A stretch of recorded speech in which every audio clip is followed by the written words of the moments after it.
In realtà mi piacerebbe parlare di aspetto positivo generale, però nell'ambiente di lavoro, vediamo un po', lo voglio il bonus point e quindi me lo prendo.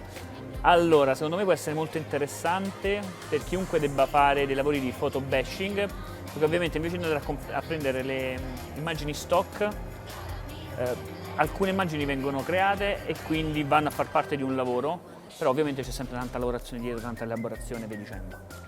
Poi ovviamente le applicazioni in ambito scientifico, quindi quello è tutta un'altra cosa ed è incredibile.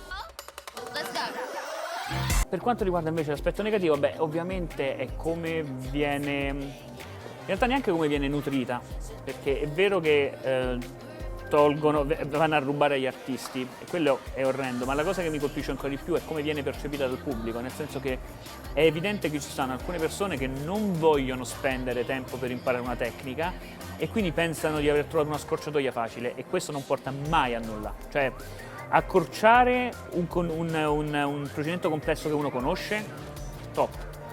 Andare a trovare una scorciatoia facile non porta da nessuna parte sempre e diventa automaticamente una struttura che si autodivora e questo in realtà è, diciamo, la cosa che mi fa temere di meno l'intelligenza artificiale, cioè per come la stanno concependo adesso è veramente un drago che si autodivora.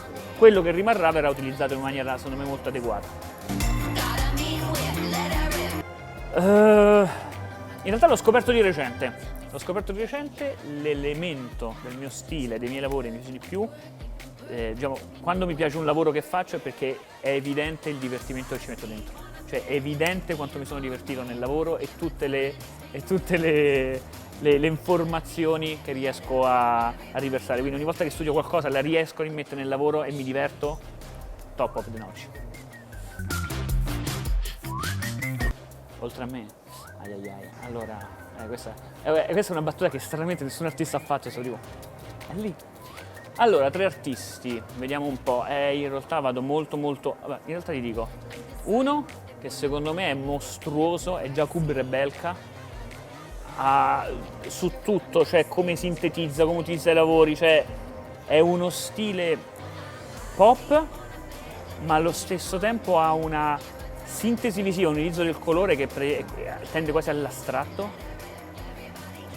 Poi c'è Senkiewicz, l'ho pronunciato bene perché anche lui ha la capacità di variare da uno stile a un altro, arrivare fino in fondo e ti crea questi elementi incredibili.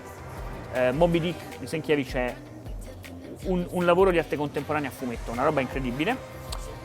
E vediamo un po'. Da un certo altro punto di vista vado sul semplice e dico Kopinski. Kopinski io ho visto pure mentre si faceva uno sketch. Kopinski lo devi studiare perché devi capire quanto puoi arrivare ad odiare una persona perché è veramente troppo bravo. Cioè, Kopinski ha una capacità di... Ecco, mettiamola così, Kopinski ti fa capire quanto in realtà è alto il livello di controllo nell'arte e anche, quindi tornando anche al discorso di prima, molto interessante, ma fin tanto che non hai controllo su quello che fai non può essere arte, quindi anche le AI sono il controllo parziale. Allora, un libro. Ragazzi, le memorie di Marco Aurelio, perché in generale viviamo in una realtà molto emotiva e devo dire la verità con grosse crisi di identità e secondo me può dare una mano, quindi fumetto qualsiasi cosa di Eisner, cioè easy. Eisner, qualsiasi cosa che hanno fatto nel fumetto, Eisner comunque l'aveva accennata ed è alla fine quello su cui è stato anche coniato il termine di graphic novel, quindi è Eisner. Patto con Dio di Eisner. Contratto con Dio. Film. Oh, ragazzi, Il Grande Lebowski. Cioè, io Coen, Monicelli e i fratelli Coen e Monicelli sono top per me, ma Il Grande Lebowski, soprattutto se uno vuole fare character design, hai 1800 personaggi all'interno di una storia che poi ogni volta che lo vai a rivedere vai a trovare nuove sottostorie. Il Grande Lebowski poi fa pure ridere, quindi una serie, The Boat to the End, conosciuta pochissimo, una serie di una sola stagione in cui a un certo punto tutta l'azione si svolge in una zona grande quanto questa e 3 telecamere, attori incredibili, arrivi alla fine che stai sulla punta della sedia, cioè una roba spaventosa. Poi arrivi alla fine dicendo che la storia è finita, l'ultima frase è un cliffhanger. No, io ho i brividi ancora adesso. Allora, gioco a tavolo ce ne stanno veramente tanti, però io direi Azul, perché sono un campione su Board Game Arena, quindi a me piace veramente tanto perché ci sono molto bravo ed è, vabbè, un gioco molto elegante e semplice per tutti. E poi lavoro tantissimo sul colore, quindi per questo forse sono anche abbastanza bravo. Videogioco.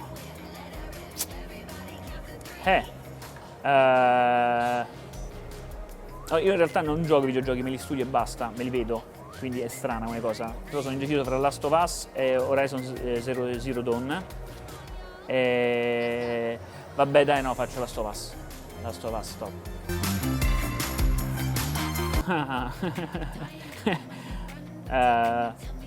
Comportatevi da bimbi grandi, nel senso dipende da quello che state facendo.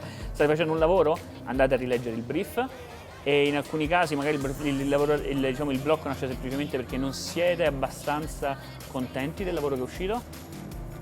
È funzionale? Let's go, cioè non deve per forza andare tutto bene fino all'inizio, tutto quanto è un procedimento, quindi ok, un errore è tale fin tanto che non impari da esso. E questo secondo me è un buon modo per capire di come superare il blocco, perché andrà meglio la prossima volta, tranquilli. Se il blocco persiste, dipende dalla situazione. Un consiglio molto bello che hanno dato altri artisti, ed è vero, è staccati, gira. Però non lo so, io quello che farei probabilmente è cercati qualcosa da studiare, non a livello di disegno.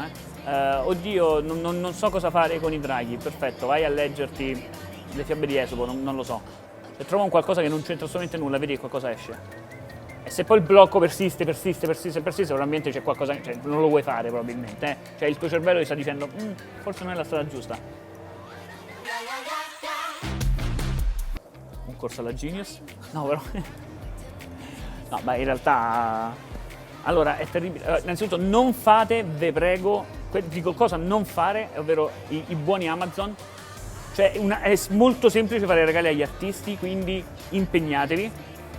Un artbook è sempre buono, però no, in realtà è veramente un workshop o un corso, perché gli state comunicando che volete investire su di lui per davvero, e soprattutto se regalate un workshop specifico è un modo per dire io sto capendo quello che stai a fare. Quindi oh, ma questo è l'artista che ti piace tanto? Te l'abbiamo regalato, vai. Anche perché comunque se chiamate le scuole dicono sì, cioè trovano un modo, quindi sì, quello direi.